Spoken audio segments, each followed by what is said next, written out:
ഇടശ്ശേരിക്കാർക്ക് അതൊരു അത്ഭുതം തന്നെയായിരുന്നു. പ്രത്യക്ഷ വിസ്മയം. 1000 പേർ പാടത്തിന് മുമ്പിൽ ആ വിസ്മയഭാവം മറയ്ക്കാനാവാതെ അവർ നിന്നു. ഒറ്റ രാത്രി കൊണ്ടാണ് ഈ അത്ഭുതം സംഭവിച്ചിരിക്കുന്നത്.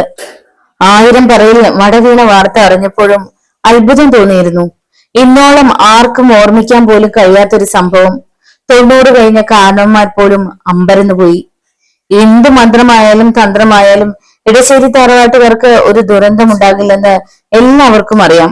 പക്ഷെ അങ്ങനെയൊന്നും ഉണ്ടായപ്പോൾ സർവരും അമ്പരന്ന് പോവുക തന്നെ ചെയ്തു. അതിലേറെ അമ്പരപ്പും അവിശ്വസനീയവുമാണ് ഇപ്പോൾ. മട വീണ് കായൽ പോലെ കിടന്നിരുന്ന പാടശേഖരം ഒറ്റ രാത്രി കൊണ്ട് പഴയതുപോലെ ആയിരിക്കുന്നു. ചീഞ്ഞു തുടങ്ങിയതാണ് കൃഷി അപ്പാടെ. പക്ഷെ അങ്ങനെയൊന്നും സംഭവിച്ച പാടമാണിതെന്ന് ആര് പറയും? മുൻപുണ്ടായിരുന്നതിലും ഫലവത്തായ ചുറ്റുപണ്ട്, ചിട്ടയായി നട്ട ഞാറുകൾ, അതും ഒരാഴ്ചയോളം പ്രായം തോന്നുന്ന ആരോഗ്യമുള്ള ഞാറുകൾ. അവയങ്ങനെ കാറ്റത്ത് പച്ചത്തിരമാല ഇളക്കുകയല്ലേ.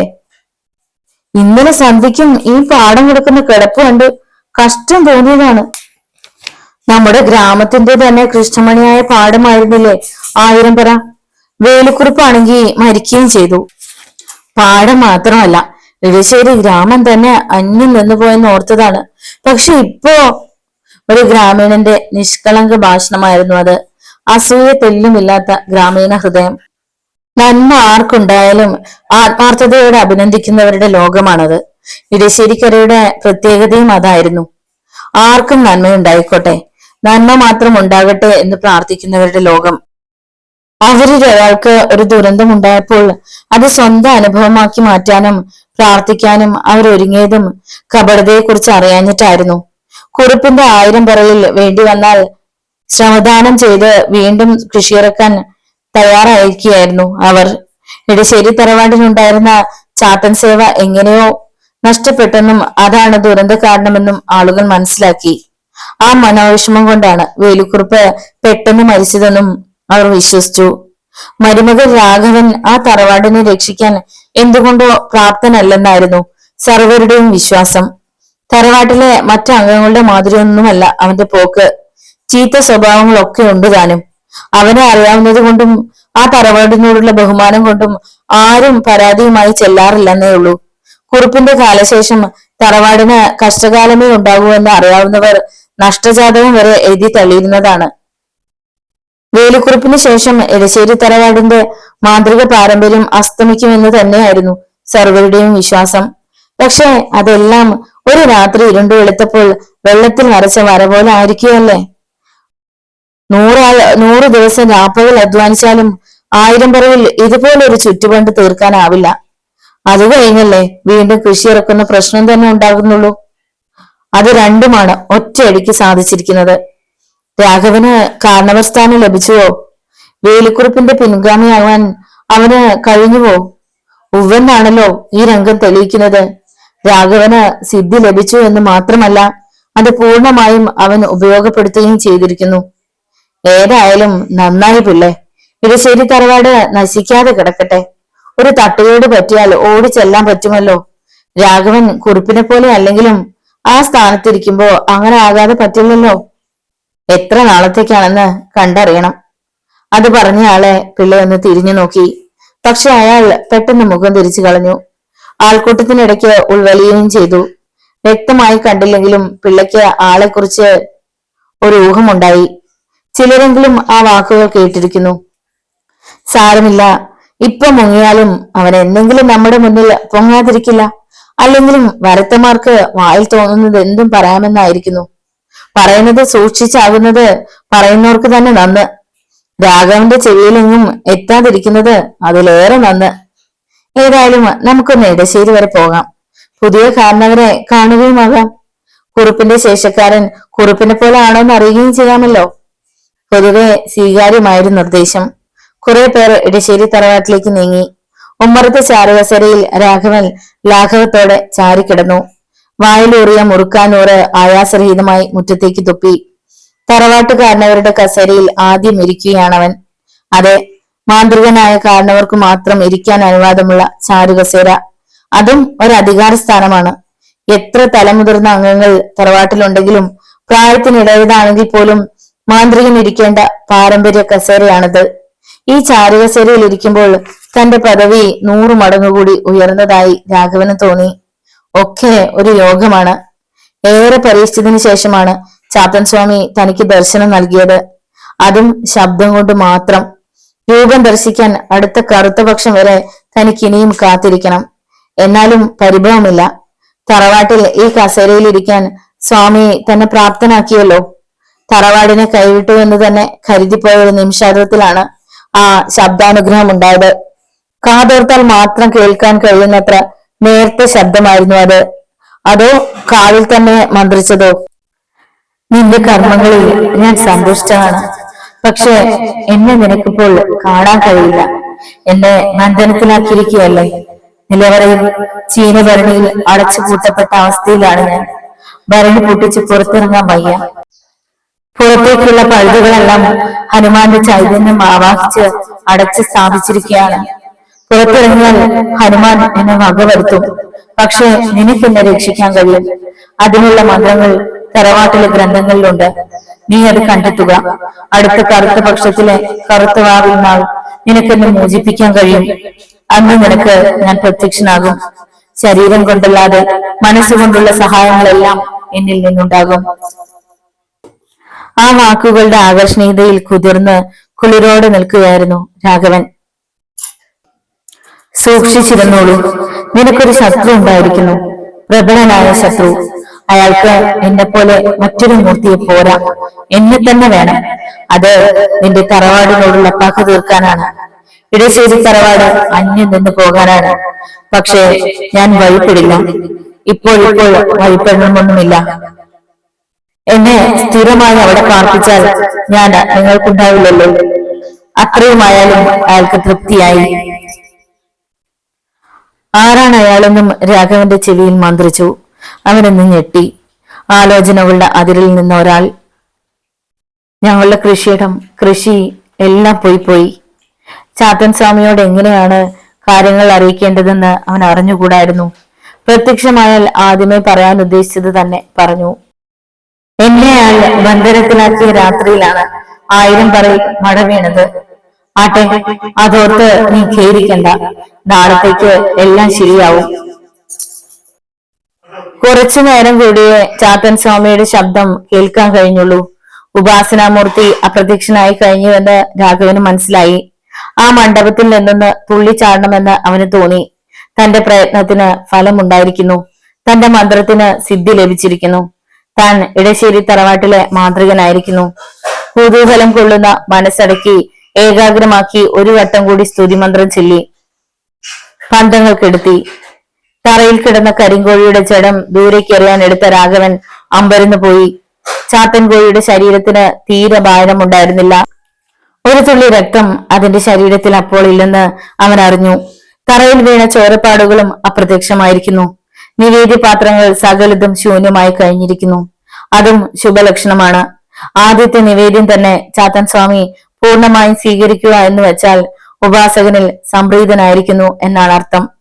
വരിക്കപ്ലാവിൽ ചുവട്ടിൽ നിന്ന് തിരിച്ചു നടക്കുമ്പോൾ അകലെയെങ്ങോ തലക്കോഴി കൂകി തുടങ്ങിയിരുന്നു. വീട്ടിലെത്തുമ്പോൾ അമ്മ നിലവിളക്കും കൊളുത്തി കാത്തു നിൽക്കുന്നുണ്ടായിരുന്നു. അമ്മാവിന്റെ ചാരുകസേരയിൽ വെള്ളത്തുണി വിരിച്ചിട്ടിരുന്നു. ആദ്യം ഇവിടെ വന്നിരിക്കുക, പിന്നെ മതി പൂജാമുറിയിലേക്ക് പോലും കയറാൻ. രാഘവൻ അമ്മയെ അനുസരിച്ചു.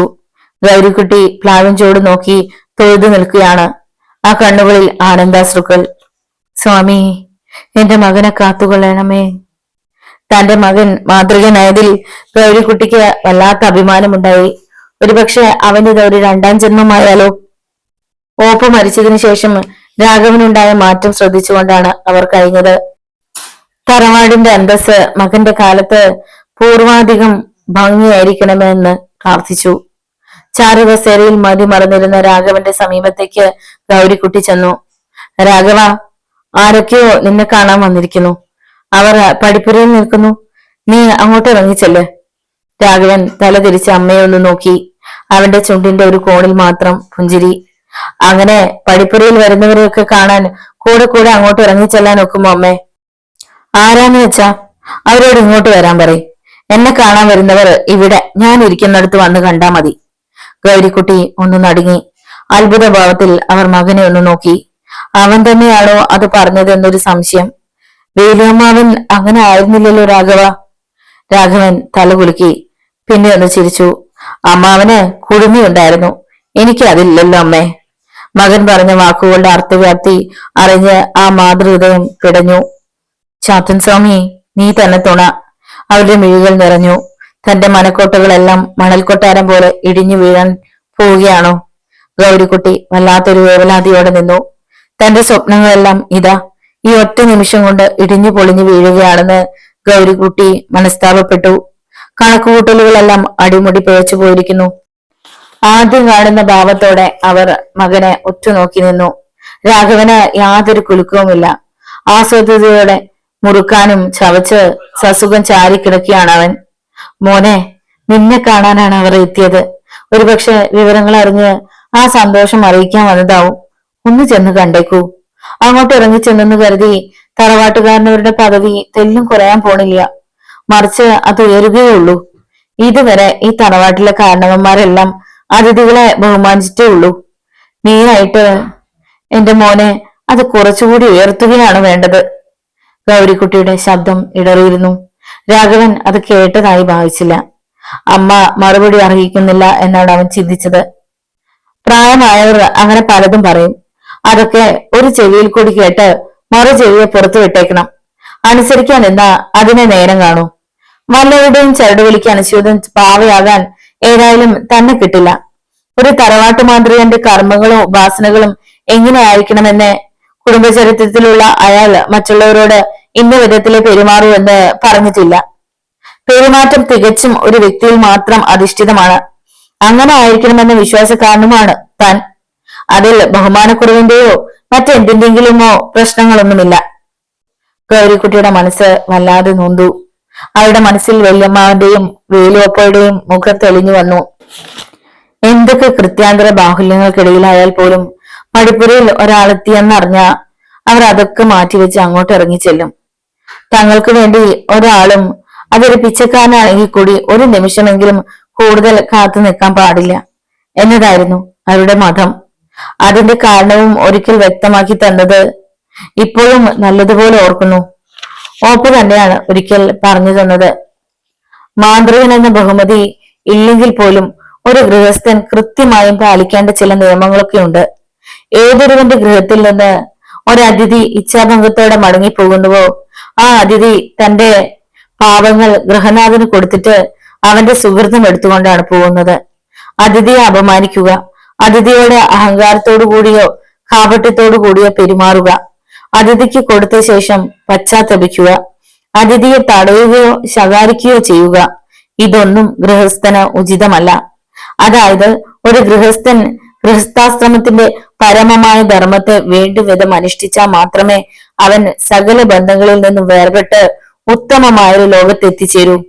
കടന്നു വരുന്നത് ആരുമായി കൊള്ളട്ടെ, അവരോട് മധുരമായി സംസാരിക്കണം, ഇരുത്തണം, ഇരിപ്പിടം നൽകണം, ഭോജനം കൊടുക്കണം. ഇങ്ങനെയൊക്കെയാണ് വേണ്ടത്. ആവുന്നതും അതൊക്കെ ചെയ്യുന്നത് നഷ്ടമോ ബുദ്ധിമുട്ടോ ആയി കരുതുന്നവർക്കുള്ളതല്ല ഗൗരിക്കുട്ടി ഈ ലോകം. ഓപ്പയുടെ ശബ്ദം ചെവികളിൽ ഇപ്പോഴും മുഴങ്ങുന്നു. അവരൊക്കെ നന്മ മാത്രം ചെയ്തവരാണ്. ജീവിച്ച കാലത്ത് അതിന്റെ സുഹൃത്തം അനുഭവിക്കുകയും ചെയ്തു. ഒറ്റ ദിവസം കൊണ്ട് ഒരു മനുഷ്യന് മാറാൻ കഴിയുമോ എന്നല്ലേ രാഘവൻ ഇപ്പോൾ തെളിയിച്ചിരിക്കുന്നത്. മകനോട് കൂടുതൽ എന്തെങ്കിലും പറഞ്ഞിട്ട് കാര്യമുണ്ടെന്ന് തോന്നുന്നില്ല. പടിക്കൽ നിൽക്കുന്നവരോട് താൻ എന്തു പറയും? മടിത്തും ഉയർത്തി നിറകണ്ണുകൾ ഒപ്പിക്കൊണ്ട് ഗൗരിക്കുട്ടി മുറ്റത്തേക്ക് ഇറങ്ങിച്ചെന്നു. രാഘവൻ ഏതോ മന്ത്രോച്ചാരണവുമായി ഇരിക്കുകയാണ്. ഇറങ്ങി വന്നാൽ അത് ഇടമുറിയും. അങ്ങനെ പാടില്ലല്ലോ. അതുകൊണ്ട് നിങ്ങൾ വന്നിരുന്നു എന്ന് ഞാൻ പറയാം. എന്തെങ്കിലും അറിയിക്കാനുണ്ടെങ്കിൽ അതുമാകാം. പിന്നീട് എപ്പോഴെങ്കിലും വരാൻ കഴിയുമെങ്കിൽ അങ്ങനെ ചെയ്യുക. പടിപ്പുരയിൽ കാത്തു നിൽക്കുന്നവരുടെ മുന്നിൽ ഗൗരിക്കുട്ടി തൊഴുകയുമായി നിന്നു. അത് മതി, അദ്ദേഹത്തെ വിളിക്കണമെന്നില്ല. ഞങ്ങൾ സന്തോഷം അറിയിക്കാൻ വന്നത് മാത്രമാണ്. നമ്മുടെ 1000 പറ പഴയതുപോലെ ആയി. ഒറ്റ രാത്രി കൊണ്ട് എല്ലാം ബേഷായി. നീരൊഴിഞ്ഞ് മഴ തീർന്നു, കറ തീർന്ന് കൃഷിയിടം തിരിച്ചു ലഭിച്ചിരിക്കുന്നു. ഏതായാലും രാഘവനോടൊന്ന് പറഞ്ഞോളൂ. ആരൊക്കെയോ എതിരുണ്ടെന്ന് രാഘവനെ അംഗീകരിക്കാൻ മടിയുള്ള ആരോ ചിലർ. ഗൗരിക്കുട്ടിയുടെ ഉള്ളം നാളി. ഞാൻ പറയാം. ആദരവോടെ വീണ്ടും കൈകൂപ്പി അതിഥികളെ യാത്രയാക്കി. അമ്മ പടിപ്പുരയിലേക്ക് ചെല്ലുന്നതും അതിഥികളെ പറഞ്ഞയക്കുന്നതും കണ്ടെങ്കിലും രാഘവൻ കാണാത്ത മട്ടിലിരുന്നു. അതിന്റെ ഒന്നും ആവശ്യമില്ലെന്ന പക്ഷക്കാരനായിരുന്നു അവൻ. തന്നെ കാണാൻ വരുന്നവർ താൻ ഇരിക്കുന്നിടത്ത് വരണം, തന്നോട് പറയേണ്ടത് നേരിട്ട് പറയണം. ഇതിനു മുമ്പ് അങ്ങനെ ആയിരുന്നില്ലല്ലോ എന്നാണ് അമ്മയുടെ ഭാഷ്യം. അതിന് തനിക്ക് വ്യക്തമായ മറുപടി ഉണ്ട്. ആകാശം ഇടിഞ്ഞു വീഴുന്നുവെന്ന് ആരെങ്കിലും പറഞ്ഞാൽ അത് കേട്ട് തട്ടിടാൻ ഓടുന്ന പഴഞ്ചൻ കാരണന്മാരുടെ കാലമല്ല ഇത്. താനാണെങ്കിൽ അതൊന്നുകൂടി ആലോചിക്കും. ഇടിഞ്ഞിങ്ങ് വരട്ടെ, അടുത്തെത്തുമ്പോൾ അതിനെക്കുറിച്ച് ആലോചിക്കാമെന്ന് പറയുകയും ചെയ്യും. ഏതായാലും പണ്ടത്തെ കാരണന്മാരുടെ വെറും ഒരു പിൻഗാമി മാത്രമാകാൻ തനിക്ക് ഉദ്ദേശമില്ല. അവർക്ക് ആകെ രണ്ട് ഉദ്ദേശങ്ങളെ ജീവിതം കൊണ്ട് ഉണ്ടായിരുന്നുള്ളൂ. പത്തായം ശൂന്യമാകാതെ നോക്കുക, കാണാൻ വരുന്ന ഏഭ്യന്മാരെ സ്വീകരിച്ച് സൽക്കരിക്കുക. അതേ മാർഗത്തിലൂടെ മാത്രം സഞ്ചരിക്കാൻ തന്നെ കിട്ടില്ല. ഒരു മാന്ത്രികന്റെ മുന്നിലെ ലോകം അതിബൃഹത്താണ്. ആ ലോകത്ത് ഇന്ന് വരെ പരിചയമില്ലാത്ത സരണികൾ വെട്ടി തുറക്കാൻ കഴിയുമോ എന്നാണ് താൻ ശ്രമിക്കാൻ പോകുന്നത്. പൂജാമുറിയിലെ മാന്ത്രിക ഗ്രന്ഥങ്ങൾ വായിക്കാൻ കഴിഞ്ഞപ്പോഴല്ലേ മാന്ത്രിക ലോകത്തിന്റെ അനന്ത സാധ്യതകളെ കുറിച്ച് അറിയാൻ കഴിഞ്ഞത്. അതൊക്കെ നിധി പോലെ ഇവിടെ ഉണ്ടായിട്ടും വേലുഅമ്മാവനൊക്കെ എന്ത് മടയത്തരമാണ് പ്രവർത്തിച്ചുകൊണ്ടിരുന്നത്. ഒരു മാന്ത്രികൻ ആരാണെന്നും ആരായിരിക്കണമെന്നും അയാളുടെ സാധ്യതകൾ എന്തൊക്കെ ആയിരിക്കുമെന്നും താൻ ഈ ലോകത്തിന് കാട്ടിക്കൊടുക്കും. എഴുശ്ശേരി ഗ്രാമം അത് കണ്ട് അന്തം വിട്ടു നിൽക്കുന്ന സമയം വരുന്നു. ആലോചിച്ചപ്പോൾ തനിയെ പുഞ്ചിരിച്ചു. ആലോചനകൾ സമ്മാനിച്ച കുളിരുള്ള സുഖത്തോടെ രാഘവൻ കസേരയിൽ നിന്ന് എണീറ്റു. അവന്റെ കാലുകൾ ചലിച്ചത് പൂജാമുറിയിലേക്കാണ്. പൂജാമുറിയിലേക്ക് കയറി കതകുകൾ അടയ്ക്കുന്ന രാഘവനെ കണ്ടപ്പോഴും നടുക്കമുണ്ടായത് ഗൗരിക്കുട്ടിയുടെ ഹൃദയത്തിനാണ്. ഇവനിത് എന്ത് ഭാവിച്ചാണ് ഇപ്പോൾ ഈ പകൽ നേരത്ത് പൂജാമുറിയിൽ എന്തിനു കയറുന്നു? ഇങ്ങനെയൊന്നും ഇതിനു മുമ്പ് ആരും ചെയ്തിട്ടില്ല. കറുത്തപക്ഷക്കാലത്തല്ലാതെ വേലുവോപ്പ് പോലും ആ മുറി തുറക്കാറില്ല. ഇടശ്ശേരി തറവാടിന് എന്നും ഒരു മൂർത്തിയെ ഉണ്ടായിരുന്നുള്ളൂ. ആവശ്യമില്ലാത്തതൊന്നും ആ മൂർത്തിയോട് ഒരു കാരണവന്മാരും അപേക്ഷിച്ചിട്ടുമില്ല. രാഘവന്റെ തുടക്കം തന്നെ വല്ലാത്തൊരു ആശങ്ക ജനിപ്പിച്ചിരിക്കുന്നു.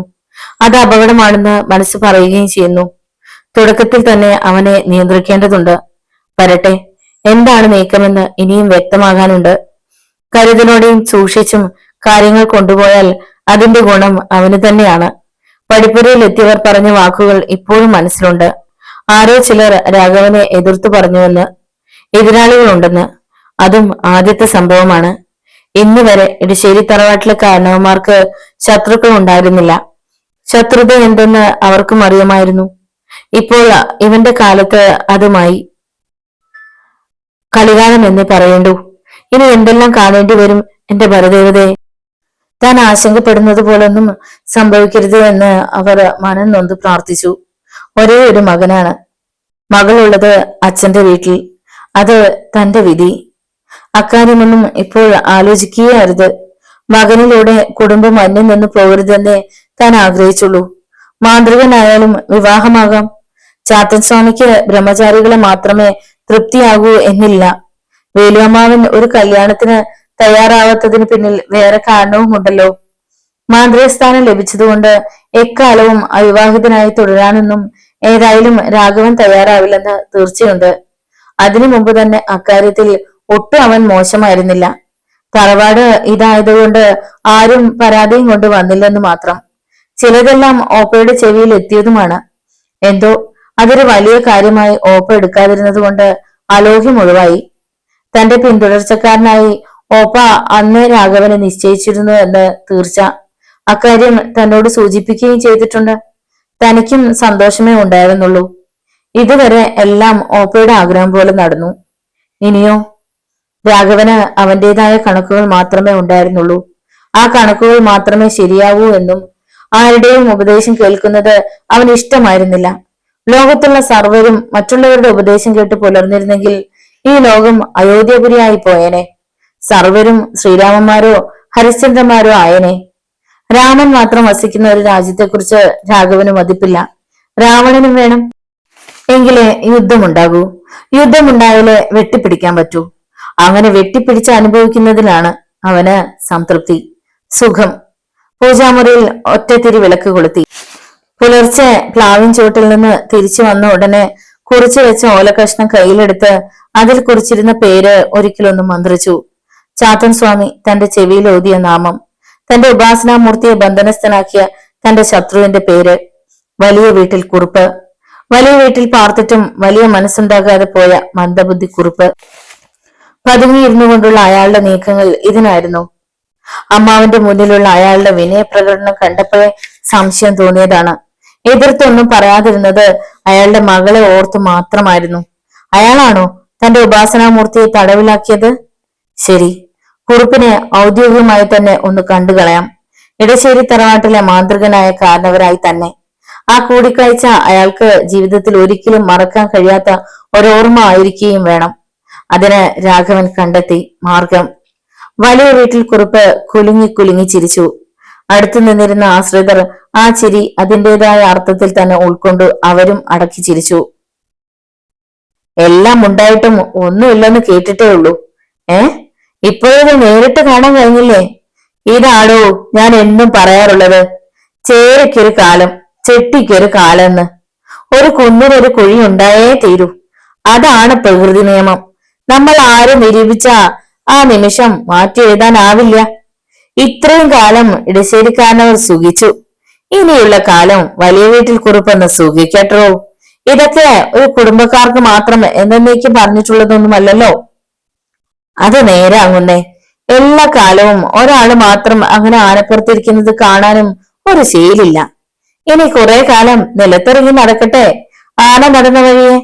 ആള് അങ്ങൊന്ന് മനസ്സ് വെച്ചാ ഒക്കെ ദാന്ന് പറയും പോലെ നടക്കും. മുന്തിന്റെ തോടെ ഒരു തള്ളും കൂടി. കാരണവർക്ക് അത് നന്നായി ബോധിച്ചു. അയാൾ അപ്പോഴും ചിരിച്ചു. ഇടശ്ശേരി ഗ്രാമത്തിലെ എണ്ണപ്പെട്ട തറവാടുകളിൽ ഒന്നാണ് വലിയ വീട്. വീട്ടുപേര് പോലെ തന്നെ വീട് വലുത് തന്നെയാണ്. ഒരു 8 കെട്ട്. ഇടശ്ശേരി തറവാടിന് പോലും 4 കെട്ടേ ഉള്ളൂ. പക്ഷെ പറഞ്ഞിട്ടെന്താ, പ്രതാപത്തിന്റെയും ഐശ്വര്യത്തിന്റെയും കാര്യത്തിൽ ഇടശ്ശേരിയോട് മറ്റൊരു തറവാടും കിടപിടിക്കില്ല. 1ാം സ്ഥാനത്തെത്തുക എന്നത് വലിയ വീട്ടിൽ കുറുപ്പിന്റെ നെടുനാളായുള്ള സ്വപ്നമായിരുന്നു.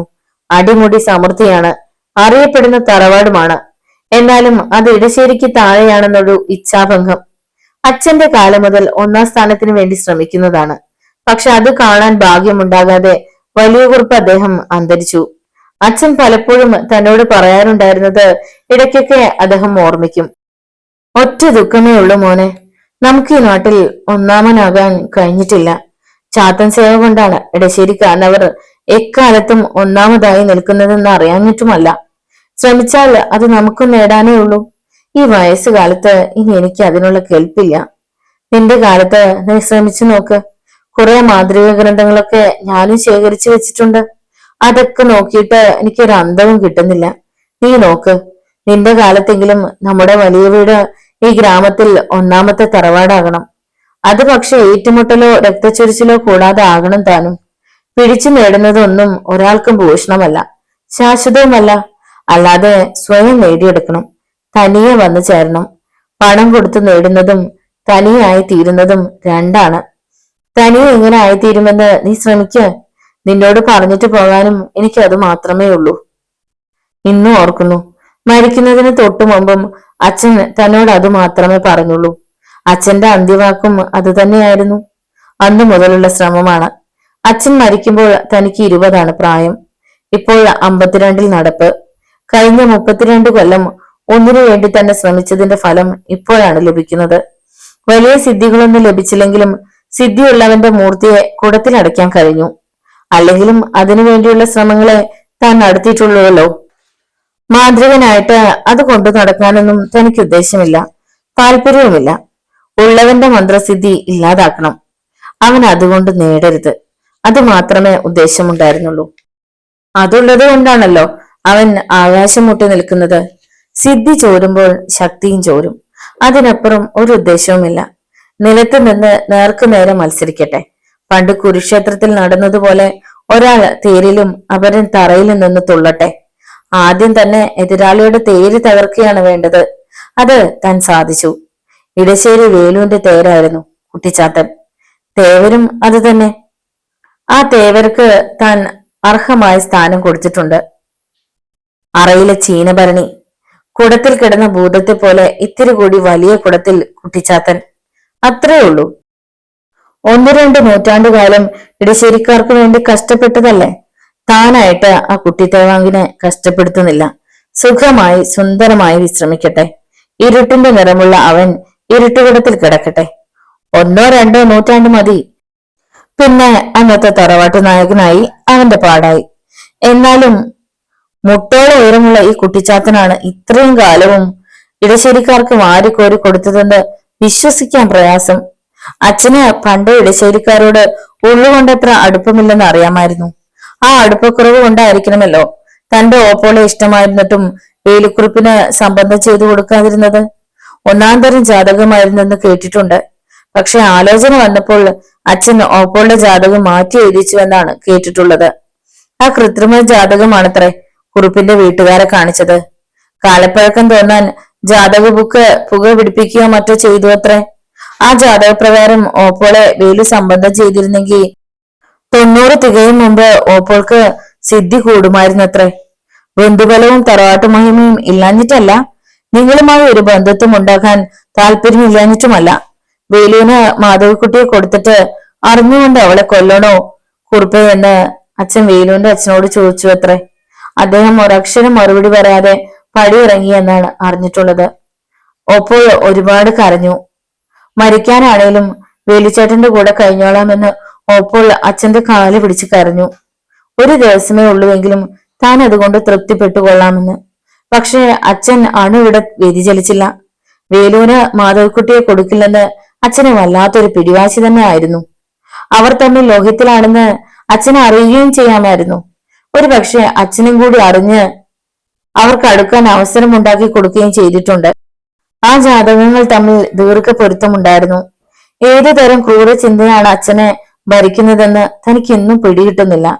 അറിഞ്ഞുകൊണ്ട് അടുപ്പിച്ചിട്ട് നിർണായക നിമിഷത്തിൽ പറിച്ചെറിയുക, കരുണ ലേശമില്ലാത്ത പ്രവൃത്തിയാണ് അച്ഛൻ ചെയ്തതെന്ന് തനിക്കും തോന്നിയിരുന്നു. ആയുഷ്കാലം മുഴുവൻ വേലുവിനെ വേദനിപ്പിക്കാൻ അച്ഛൻ കണ്ടെത്തിയ മാർഗമായിരിക്കണം അത്. ഇടശ്ശേരി തറവാട്ടിലെ ഒരു അംഗം നീറി നീറി ജീവിക്കുന്നത് കാണാനുള്ള സുഖം, നേരിട്ട് ചെയ്യാൻ കഴിയാത്ത പ്രതികാരം ബുദ്ധിപൂർവം ചെയ്തതിന്റെ ആമോദം, അതെ അത് തന്നെ ആയിരുന്നുവെന്ന് തീർച്ച. പാവം വേലു ജീവിതകാലം മുഴുവൻ അവിവാഹിതനായി കഴിഞ്ഞു. മറ്റൊരു വിവാഹത്തെക്കുറിച്ച് അവൻ ചിന്തിച്ചതേയില്ല. ഓപ്പോളെ 1 മാസത്തിനുള്ളിൽ കല്യാണം ചെയ്ത് അയപ്പിക്കുകയും ചെയ്തു. പക്ഷെ എന്തു പ്രയോജനം? സംബന്ധം 45 ദിവസം തികയും മുമ്പ് അയാളെ കാലം കൂട്ടിക്കൊണ്ടുപോയി. നല്ല പ്രായത്തിലൊരു ഹൃദയാഘാതം. അന്ന് അച്ഛൻ ഞെട്ടിയിരിക്കണം. ഓപ്പോൾ ഗർഭിണിയും. മകളോടാണ് അച്ഛൻ പ്രതികാരം ചെയ്തതെന്ന് ചില രഹസ്യമായി പറഞ്ഞത് തന്റെ കാതിലും എത്തിയിട്ടുണ്ട്. പക്ഷേ അസാധാരണ മനത്തന്റേടമായിരുന്നു ഓപ്പോൾക്ക്. ഭർത്താവ് മരിച്ചെന്ന് അറിഞ്ഞിട്ടും ഒരു തുള്ളി കണ്ണീരൊഴുക്കിയില്ല. അച്ഛനെ നോക്കി ചിരിക്കുകയും ചെയ്തു. ആ മകളെ പെറ്റു വളർത്തുന്നതും അതേ വാശിയോടെയാണെന്ന് തോന്നിയിട്ടുണ്ട്. ഏതായാലും അച്ഛൻ എത്ര ശ്രമിച്ചിട്ടും ചെയ്യാൻ കഴിയാത്തത് നേടാൻ തനിക്ക് കഴിഞ്ഞല്ലോ. അതിന്റെ ആഹ്ലാദം ഒന്ന് വേറെ തന്നെയാണ്. ഇനി ഗ്രാമത്തിൽ 1-ാം സ്ഥാനത്തിലേക്ക് വലിയ വീട്ടിൽ തറവാട് വരുന്നത് നോക്കി നിൽക്കുന്ന നേരം കൊണ്ടായിരിക്കും. അന്ന് ലഭിക്കുന്ന ബഹുമതിയെക്കുറിച്ച് ഓർത്ത് ഉൾക്കൊള്ളിരോട് ഇരുന്ന കുറുപ്പിന്റെ കണ്ണിൽപ്പെട്ടത് ഇടവരമ്പിലൂടെ പടിക്കിലേക്ക് ഓടി വരുന്ന പണിക്കാരിൽ ഒരുവനെയാണ്. അങ്ങുന്നേ, അത്ഭുതം! ഇടശ്ശേരിപ്പാടത്ത് അത്ഭുതം! അവൻ കിതച്ചുകൊണ്ട് വിളിച്ചു പറഞ്ഞു. കുറുപ്പിന്റെ സമീപത്തുണ്ടായിരുന്ന ആശ്രിതർ പടിപ്പുരയിലേക്ക് ഇറങ്ങിച്ചെന്നു. കുറുപ്പ് കസേരയിൽ ഒന്ന് ഇളകിയിരുന്നു. എന്തോന്നാടാ ഇത്ര വലിയ അത്ഭുതം? കാര്യം എന്താണെന്ന് പറയടാ. ആശ്രിതിൽ ഒരുവൻ അങ്ങുന്നതിനേക്കാൾ ഗൗരവത്തിൽ ചോദിച്ചു. ഇടശ്ശേരിപ്പാടത്ത് ചുറ്റുപണ്ട്, അതും നല്ല കരിങ്കൽ മതിൽ പോലത്തെ ബലത്തിൽ. പാടത്തെങ്ങും തുള്ളി വെള്ളം കാണാനില്ല. നശിച്ചെന്ന് കരുതിയ കൃഷിയെല്ലാം കരുത്തോടെ നിൽക്കുന്നു. ചുറ്റുമുള്ള പാടമെല്ലാം ഇപ്പോഴും വെള്ളത്തിനടിയിലാണ്. ഇവിടുത്തെ പാടമോ? അത് പിന്നെ പ്രത്യേകിച്ച് പറയാനുണ്ടോ? മുഴുവൻ വെള്ളത്തിനടിയിലല്ലയോ? പ്രളയമല്ലയോ പാടത്ത്? അത്ഭുതം അടക്കാൻ കഴിയാതെ പറഞ്ഞു പോയതാണ്. പാവം. അടുത്ത ക്ഷണം ശക്തമായ ഒരു പുലഭ്യത്തിന്റെ അകമ്പടിയോടെ വന്ന ആട്ടുകേട്ട് അയാൾ പടിപ്പുരയിൽ നിന്ന് പുറകോട്ട് വീണുപോയി. കുറുപ്പിന്റെ രോഷം. ഇത്രയും നേരം മനസ്സിൽ കണ്ടത് വെറും ഒരു പേക്കിനാവ് മാത്രമായിരുന്നു. കുറുപ്പ് അടിമുടി വിറകൊണ്ടു. അറിയാൻ പറഞ്ഞത് വാസ്തവമാണോ? ആയിരിക്കണം. തന്നോട് അങ്ങനെ അവൻ കള്ളം പറയാറില്ലല്ലോ. അത് സംഭവിക്കുമോ? മറ്റെല്ലാ പാടവും വെള്ളത്തിനടിയിലും 1000 പുറം മാത്രം സുരക്ഷിതവും. ആദ്യം മട വീണത് 1000 പറയിലായിരുന്നല്ലോ. ഒരു നിമിഷം അമ്പരന്ന് നിന്നു. കാര്യം വ്യക്തമായുള്ള താമസം. എന്ത് കാര്യമായാലും കുറുപ്പിന്റെ പ്രവർത്തനം ഇങ്ങനെയാണ്. മറ്റുള്ളവർക്ക് പെട്ടെന്ന് പിടികിട്ടുന്നത് കുറുപ്പിന് ഒരു നിമിഷം വൈകും. മന്ദബുദ്ധി കുറുപ്പെന്ന് ചിലരെങ്കിലും രഹസ്യമായി പറയുന്നതിന്റെ കാരണവും ഇതാണ്. ഒരു നിമിഷം വൈകിയാണെങ്കിലും ആ ബുദ്ധിയിൽ തെളിയുന്നത് മറ്റുള്ളവരുടെ ബുദ്ധിയിൽ ഉദിക്കുന്നതായിരിക്കില്ല. അവനെ സഹായിക്കുന്ന ആ കുട്ടിക്കഴിവേറി ഇവിടെ ഭരണിയിൽ കിടക്കുന്നു. എന്നിട്ടും ഒറ്റ രാത്രി കൊണ്ടവൻ അതെങ്ങനെ സാധിച്ചു? തന്റെ കണക്കുകൂട്ടലുകൾ അടിമുടി പിഴയ്ക്കുകയാണോ? നിങ്ങളൊന്ന് ചെന്ന് നോക്കി. മട തുറന്നു വിടാൻ വല്ല പഴുതുമുണ്ടെങ്കിൽ കണ്ടുവെക്ക്. ഇത്ര കാലവും സൂചിച്ചതുപോലെ ഇനി അവനെ ഞാൻ സൂചിപ്പിക്കില്ല. ആശ്രിതരെ പറഞ്ഞു വെച്ചിട്ട് കുറുപ്പ് ഒരു കൊടുങ്കാറ്റ് പോലെ നിലവറയ്ക്ക് നേരെ പാഞ്ഞു. മുറി ചവിട്ടി തുറക്കാനും ചാത്തനെ ബന്ധനസ്ഥിലാക്കിയിരിക്കുന്ന ഭരണി എടുത്ത് നിലത്തടിക്കാനുമുള്ള ദേഷ്യമായിരുന്നു കുറുപ്പിന്. പക്ഷെ പെട്ടെന്ന് ആ തീരുമാനം മാറ്റി. അങ്ങനെ ചെയ്താൽ അത് എലിയെ തോൽപ്പിച്ച് ഇല്ലം ചുടുന്ന മാതിരിയായില്ലേ. ഭരണിയിൽ നിന്ന് അവനെ പുറത്തു വിടുന്നത് ശരിയല്ല. കുട്ടിത്തേവാങ്ങിന്റെ ശക്തിയെക്കുറിച്ച് തനിക്ക് ഇനിയും ഒരു ഊഹവുമില്ല. പിന്നെ എന്തുണ്ട് മാർഗം? ഉണ്ട്, ഒരു മാർഗമുണ്ട്. ഇത് താനത് എന്തുകൊണ്ട് നേരത്തെ ഓർത്തില്ല? കുറുപ്പ് തറവാടിന്റെ അടുക്കിലേക്ക് പാഞ്ഞു. ചെന്നപാടെ ഇരുന്നാഴി വെളിച്ചെണ്ണ എടുത്ത് തിളപ്പിക്കാൻ ഉത്തരവ് നൽകി. തിളച്ച എണ്ണയിൽ കുളിക്കുമ്പോൾ ഏത് ചെകുത്താനും ഒരു പാഠം പഠിക്കും. പിന്നെയല്ലേ ഈ കുട്ടി പിശാച്ച്. തിളച്ച വെളിച്ചെണ്ണ നിറച്ച പാത്രം സൂക്ഷിച്ചെടുത്ത് ഉമ്മറത്തേക്ക് കൊണ്ടുവന്ന കുറുപ്പ് മുന്നിൽ നിൽക്കുന്നയാളെ കണ്ട് ഉത്കടമായെന്ന് ഞെട്ടി. അജ്ഞാതമായൊരു നടുക്കം അടിമുടി വ്യാപിക്കുകയും ചെയ്തു. ഒരിക്കലും പ്രതീക്ഷിക്കാത്ത ആളാണ് മുന്നിൽ. ഇവന്റെ ഈ വരവിലും ഭാവത്തിലും ഈ നിൽപ്പിൽ പോലും പന്തികേടുണ്ട്. കുറുപ്പിന്റെ വെപ്രാളം വ്യക്തമായി നോക്കിക്കാണുകയായിരുന്നു രാഘവൻ. എനിക്കിവിടെ ഒരു കാര്യം സാധിക്കുവാനുണ്ട്. എന്റെ അമ്മാവിന് കഴിയാതെ പോയ ഒരു കാര്യം. തീരെ പറിയതാണെങ്കിലും പക്ഷെ വ്യക്തമായിരുന്നു അവന്റെ ശബ്ദം. നോവലുകൾ മുഴുവനായി കേൾക്കണമെങ്കിൽ പ്ലേലിസ്റ്റിൽ പോയി ഒന്ന് നോക്കിയാൽ മതി. പ്ലേലിസ്റ്റിൽ എല്ലാ എപ്പിസോഡുകളും കൃത്യമായിട്ട് അപ്ഡേറ്റ് ചെയ്യുന്നതായിരിക്കും. അപ്പം വീഡിയോ ഇഷ്ടമായ എല്ലാവരും ഒന്ന് ലൈക്ക് ചെയ്യാനും ഷെയർ ചെയ്യാനും ഒന്ന് ഹൈപ്പ് കൊടുക്കാനും മറക്കരുത്. നിങ്ങളുടെ വിലയേറിയ നിർദ്ദേശങ്ങളും അഭിപ്രായങ്ങളും കമന്റ് ബോക്സിൽ രേഖപ്പെടുത്തുക. നന്ദി. വീണ്ടും കാണാം.